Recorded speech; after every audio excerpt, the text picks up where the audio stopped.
예루살렘에서 멀리 떨어진 어느 한 곳에 한 슬기로운 유대인이 살고 있었습니다. 그에게는 아들이 하나 있었는데 그가 교육열이 높아서 그는 아들을 예루살렘에 있는 학교로 보냈습니다. 그리고 아들이 공부하고 있는 동안에 그만 이 유대인은 갑자기 중병에 걸리게 됩니다. 그리고 갑자기 병이 심해져서요, 도저히 아들을 만날 수 없다라고 생각한 이 아버지는 유서를 썼습니다. 유서의 내용은요, 전 재산을 한 노예에게 다 넘겨주고 양도하고 단 아들이 원하는 것 한 가지만 아들에게 주도록 하는 그런 내용이었습니다. 주인이 죽자 재산을 상속받은 이 노예는 너무 기뻐서 예루살렘에 달려가 아들에게 아버지가 갑자기 돌아가셨다라는 이야기와 또 아버지가 유서를 남겼다라는 말을 한 이후에 아버지가 남긴 유서를 그 아들에게 보여주었습니다. 유서의 글씨체와 또 찍힌 그 도장을 보고 틀림없이 아버지의 유서인 것을 안 그 아들은 몹시 놀라고 슬퍼했습니다. 아버지의 장례식을 다 끝내고 아들은 그 유서의 내용들을 생각하면서 정말 어떻게 하면 좋을지 진지하게 생각해 보았습니다. 혼자서 도무지 그 답을 찾을 수 없었던 그 아들은 지혜로운 랍비에게 찾아가서 자신의 모든 이야기들을 다 들려주었습니다. 그리고 아들은 아버지께서 왜 저에게 재산을 남기지 아니하셨을까요? 저는 한 번도 아버지를 섭섭하게 하거나 또 아버지를 화나게 한 적이 없습니다라고 정말 원망 섞인 말투로 물었습니다.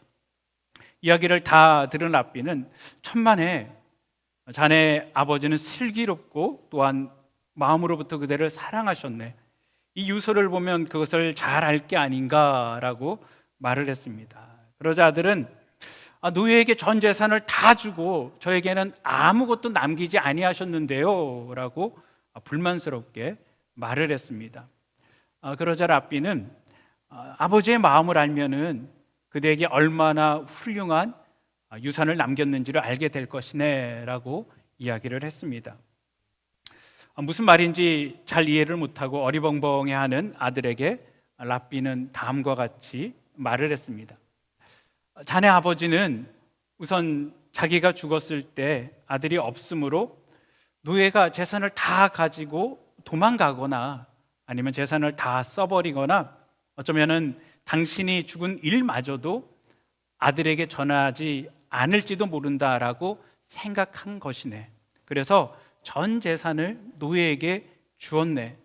재산을 전부 주면은 노예는 기뻐서 급히 자네를 만나러 가게 될 것이고 또 재산도 소중히 간직해 두겠지라고 생각했던 것이네 라고 이야기를 합니다. 그러자 아들은 또 묻기를 그것이 나랑 무슨 유익이 있습니까? 나에게 남겨진 것은 아무것도 없습니다 라고 물었습니다. 랍비는 청년을 보면서 젊은이는 아무래도 지혜가 모자라는구먼. 노예의 재산은 모두 주인에게 속해 있는 것을 모르는가? 그대의 아버지는 그대에게 하나를 준다고 하지 않으셨는가? 그대는 노예를 고르면 되네. 여기에 자네 아버지의 깊은 애정과 지혜가 담겨 있네라고 답을 했습니다.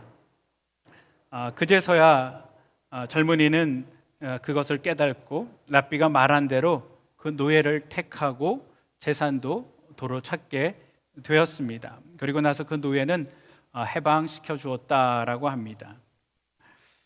이 이야기는 우리에게 아주 중요한 교훈을 주고 있습니다. 아버지는 아들에게 무엇을 물려줘야 할지를 분명히 알았습니다.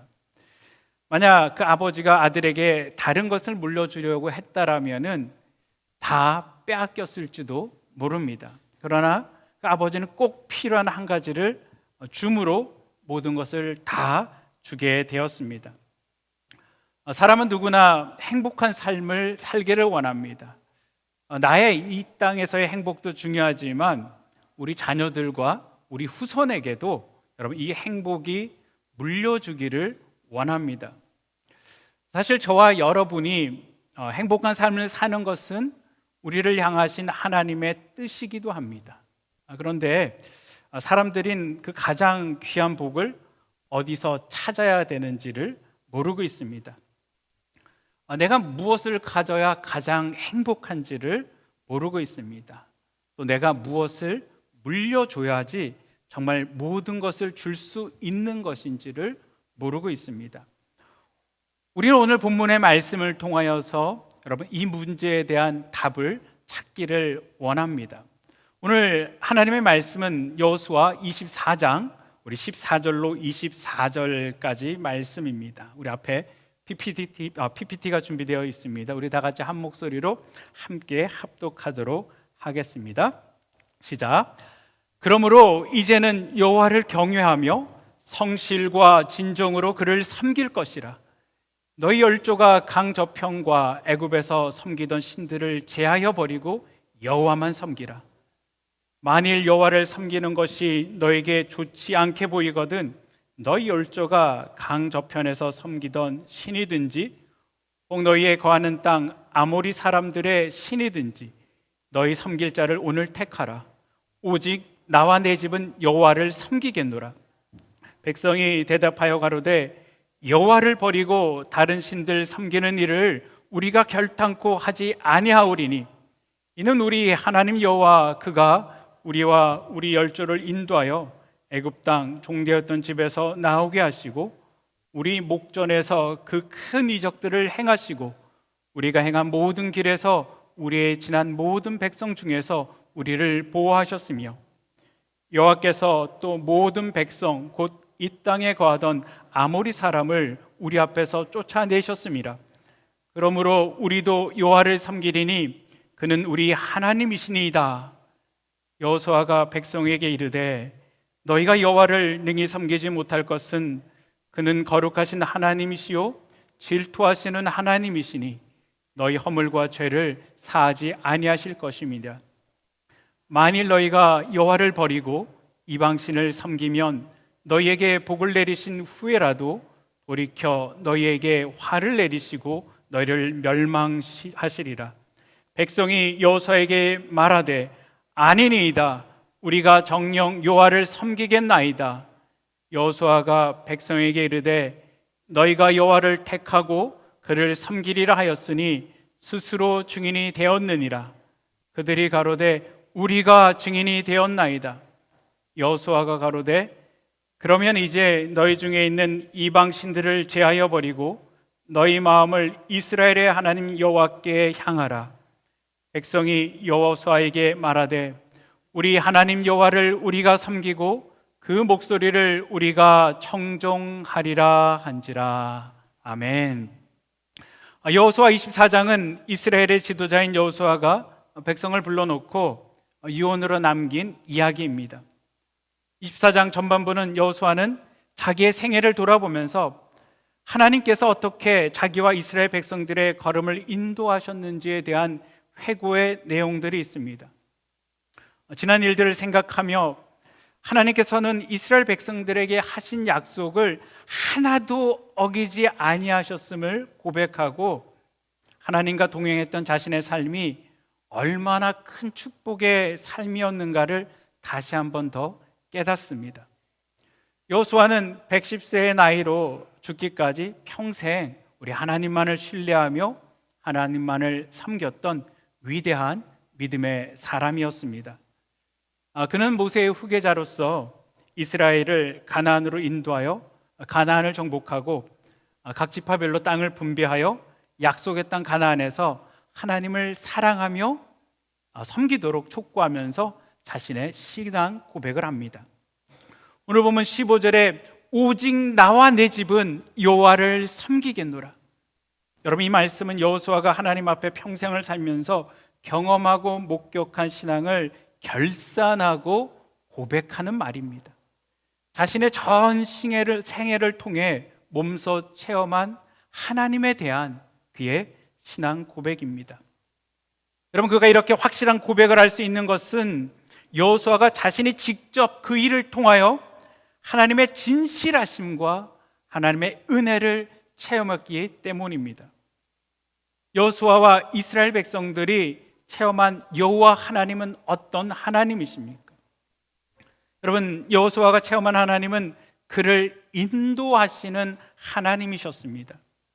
본문 17절에 이는 우리 하나님 여호와가 그가 우리의 열조를 인도하여라고 하였습니다. 여러분, 결코 내 인생을 나 혼자의 힘만으로 걸어간다라고 생각하지 마십시오. 여러분, 내가 내 인생의 길을 걷는 것이 아닙니다. 잠언 16장 1절에서 하나님께서는 이렇게 우리에게 가르치십니다. 계획은 사람이 세우지만 그 결과는 하나님께 달려있다. 그래서 잠언 16장 3절에 하나님은 우리에게 이렇게 권면을 하십니다. 내가 하는 모든 일들을 여호와께 다 맡겨라. 그러면 내가 계획한 일이 이루어질 것이다 라는 것이죠. 우리는 하나님의 인도하심 없이는 결단코 앞으로 나아갈 수 없는 여러분 연약한 그런 존재들입니다. 우리의 삶을 인도하시는 하나님께 우리의 삶을 맡겨야만 됩니다. 우리 인도자 되시는 하나님께 우리의 삶을 맡길 때 여러분, 우리 목자 되시는 하나님께서 우리를 하나님의 푸른 초장으로 쉴만한 물가로 인도하여 주십니다. 하나님은 출애굽 여정에도 낮에는 구름 기둥으로 밤에는 불 기둥으로 여러분 자기 백성을 인도하여 주셨습니다. 우리에게는 예수님은 선한 목자가 되십니다. 여러분, 선한 목자의 인도를 받는 저와 여러분은 절대 안전이 있습니다. 여러분, 주님께로부터 인도하심을 받는 우리는 복 있는 자들입니다. 하나님의 인도하심을 받은 여호수아는 복이 있는 자였습니다. 여호수아가 경험한 하나님은 여러분 구원의 하나님이셨습니다. 본문 17절에 애굽 땅 종되었던 집에서 나오게 하시고라고 말씀하십니다. 이스라엘 백성은 430년 동안에 애굽에서 종살이를 하였습니다. 여러분, 이스라엘이 종살이를 하던 애굽은 우상으로 가득한 죄악의 장소였습니다. 그곳엔 자유가 없고 고통과 핍박의 장소였습니다.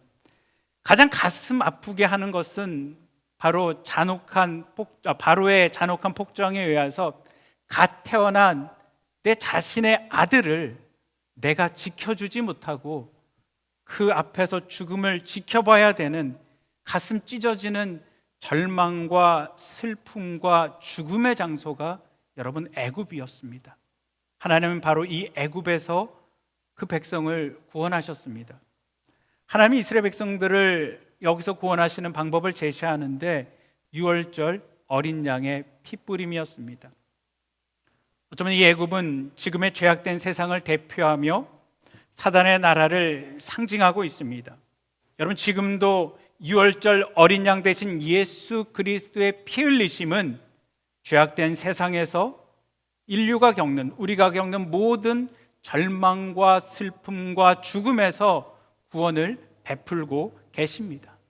주 예수를 믿으라, 그리하면 너와 너의 집이 구원을 얻으리라 라고 하나님은 약속하고 계십니다. 여호수아가 경험한 하나님은 구원의 백성을 보호하시는 하나님이셨습니다. 오늘 보면 17절에 우리가 행하는 모든 길에 우리 지난 모든 백성 중에서 우리를 보호하셨으며 라고 말씀하십니다. 모세도 신명기 32장 10절에 하나님의 보호하심을 이렇게 찬양하고 있습니다. 여호와께서 그를 황무지에서 짐승의 부르짖는 광야에서 만나시고 호위하시며 보호하시며 자기 눈동자같이 지키셨나이다. 여러분, 이스라엘이 통과했던 사막은 사람이 통과하기 힘든 곳입니다. 일교차가 너무 심하여서요, 낮에는 폭염에 시달리고 밤에는 너무 추워서 견디기가 어려운 그런 곳입니다. 마실 물이 없고요, 독사와 맹수가 들끓는 그런 곳입니다.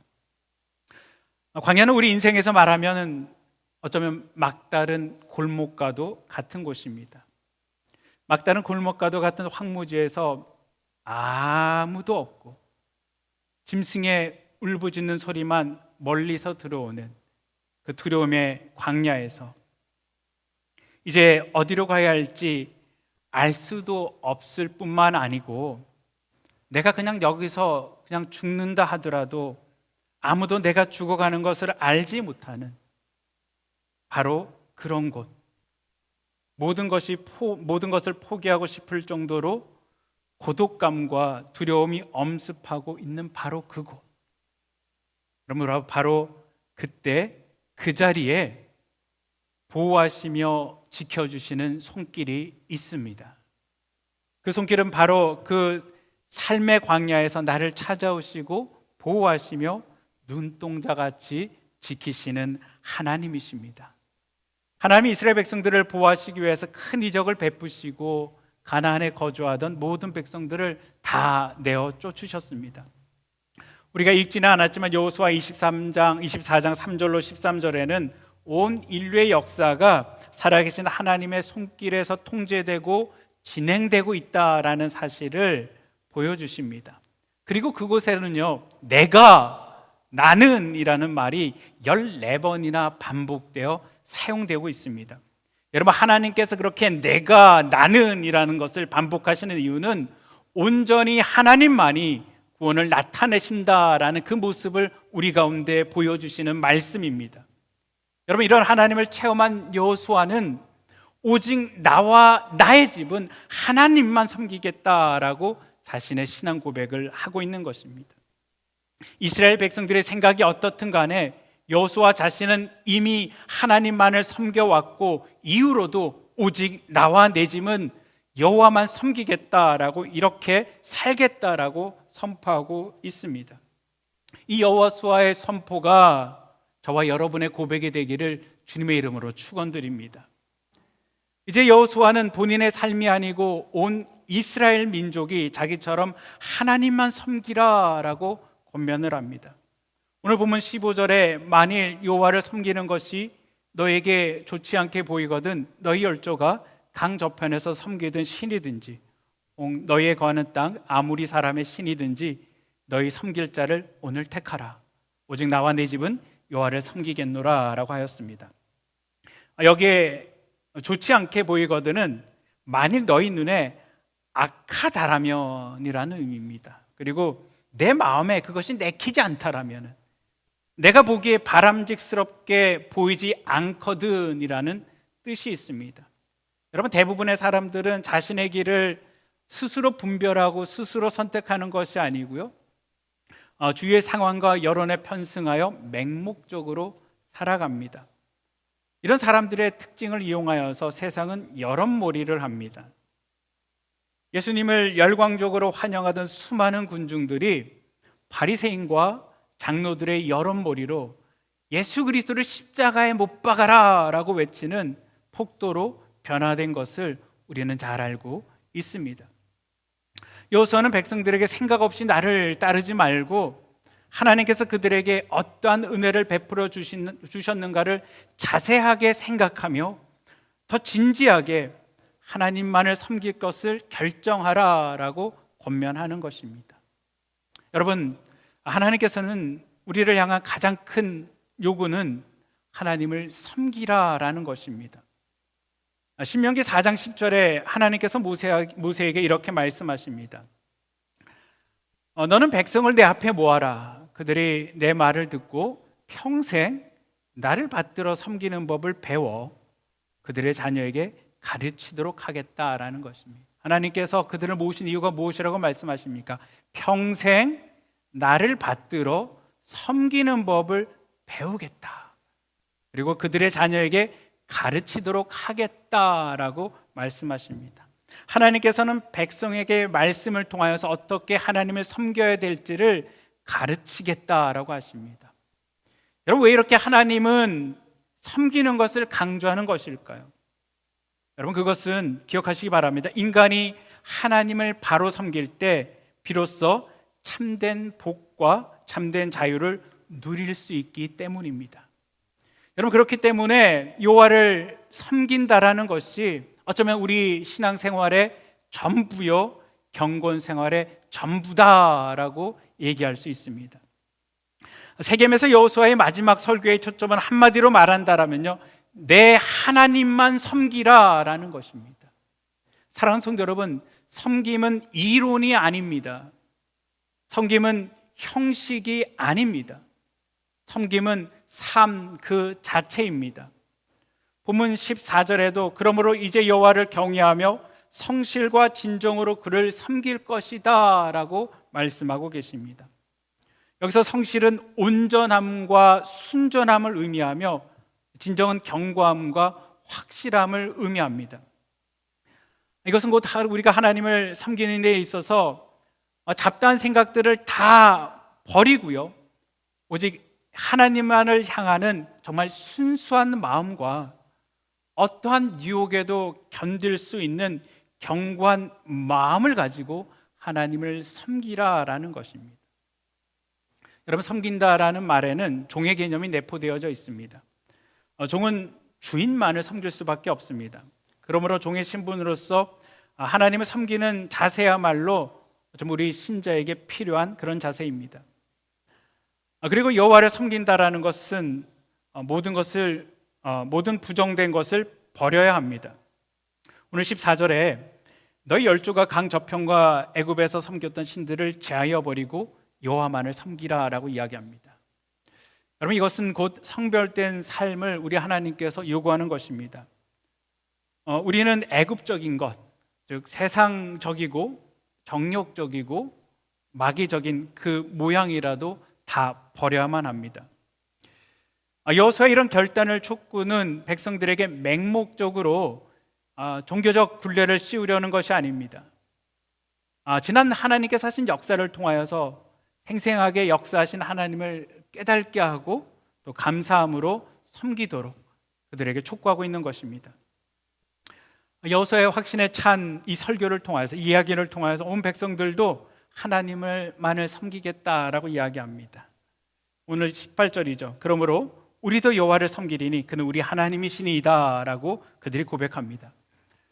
백성들의 이런 고백에 여호수아는 저들이 쉽게 죄에 빠지는 연약성을 감지하고 19절에 이렇게 얘기하죠. 너희가 여호와를 섬기지 못할 것이다 라고 이야기합니다. 그러자 백성들은 우리 하나님 여호와를 우리가 섬기고 그 목소리를 우리가 청종하겠습니다 라고 거듭거듭 고백을 합니다. 여러분, 위대한 지도자 이 여호수아의 하나님을 향한 확실한 신앙 고백이 모든 백성들에게 선한 영향력을 주었습니다. 이스라엘 백성들은 너희 섬길 자를 오늘날 택하라 라고 하는 여호수아의 말에 저들은 정말 바른 선택을 한 것입니다. 사랑하는 성도 여러분, 오늘 우리도 여호수아의 그 고백처럼 고백하기를 원합니다. 혹 지금까지 우리가 잘못된 선택을 하여 하나님을 바로 섬기지 않았다라면은 우리는 지금 돌아서고 회개하야만 됩니다. 머뭇거리지 말고 세상과의 관계를 끊고 하나님께로 돌아서야 합니다. 육신의 정욕, 안목의 정욕, 이생의 자랑을 따라 세상을 계속해서 살아가서는 안 됩니다. 하나님께서는 하나님과 세상 두 마음을 품고 하나님을 찾는 자, 하나님을 섬기는 자를 원하지 아니하십니다. 여러분, 오늘날 누구를 섬기며 살아가고 계십니까? 여러분, 하나님을 섬기며 살아갈 수 있다는 것은 우리 신자에게 주어진 가장 큰 특권이며 자랑이며 여러분 긍지며 축복입니다. 엘리야 시대에도 수많은 사람들이 신앙의 중립을 지키고 있었습니다. 엘리야는 그들을 향하여서 너희가 어느 때까지 두 사이에 머뭇하겠느냐? 여호와가 만일 하나님이면 그를 쫓고 바알이 만일 하나님이면 그를 쫓으니라 라고 책망을 합니다. 여러분, 하나님이냐 우상이냐, 교회냐 세상이냐, 말씀의 가치이냐 세상의 가치이냐, 선함이냐 악함이냐, 여기서 우리는 바른 선택을 해야만 됩니다. 우린 주변 환경에 좌우되거나 어떤 감정에 따라 움직이는 것이 아니고요, 여러분, 하나님께 주신 이성과 신앙의 그 소리에 귀를 기울이며 하나님의 뜻을 찾아야만 되는 것입니다. 모든 유혹에서 세상의 것을 버리고 하나님 편에 설 수 있는 자는 여러분 분명 복 있는 자들입니다. 사랑하는 성도 여러분, 오직 나와 내 집은 여호와를 섬기겠노라. 여러분, 이 외침은 하나님을 체험한 여호수아의 신앙 고백입니다. 또한 이 외침은 이스라엘 백성에게 바른 신앙을 촉구하는 음성입니다. 오직 나와 내 집은 여호와를 섬기겠노라고 담대히 외칠 수 있는 여러분 성도님이 되시기를 바랍니다. 이런 확신에 찬 고백을 통하여서 여러분 아직도 세상에서 우리 주변에서 머뭇거리고 있는 다른 사람들을 바른 길로 인도하는 축복의 사람이 되시기를 축원드립니다. 또한 나만 예수님을 믿는 것이 아니고 나와 내 집이 예수를 믿는 믿음의 가정이 이루어지시기를 주님의 이름으로 축원드립니다.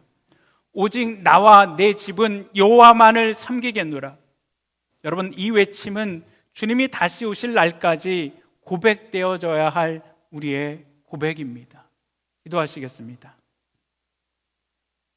사랑과 은혜가 많으신 아버지 하나님, 여호수아는 자신의 삶과 그 역사를 돌아보며 오직 하나님만 섬기겠다라고 수많은 사람들 앞에 선포하고 있습니다. 하나님, 지금 이 시대는 오직 하나님만 섬기며 살겠다라고 다짐하는 자들을 비웃고 조롱하는 세대가 되었습니다. 하나님을 대적하는 세대가 되었습니다.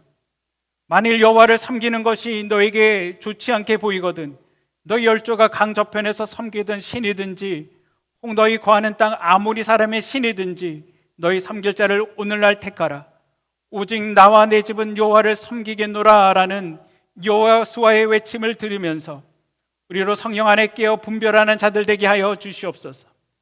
육체의 정욕, 안목의 정욕, 이생의 사랑에 빠져 살한 삶이 아니고 내 소견에 오른 대로 사는 삶이 아니고 오직 하나님만을 섬기며 말씀에 순종하는 삶을 살게 하여 주시옵소서.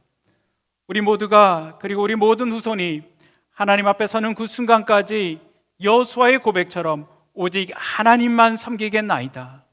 모든 말씀 우리 주 예수 그리스도 이름으로 기도합니다. 아멘.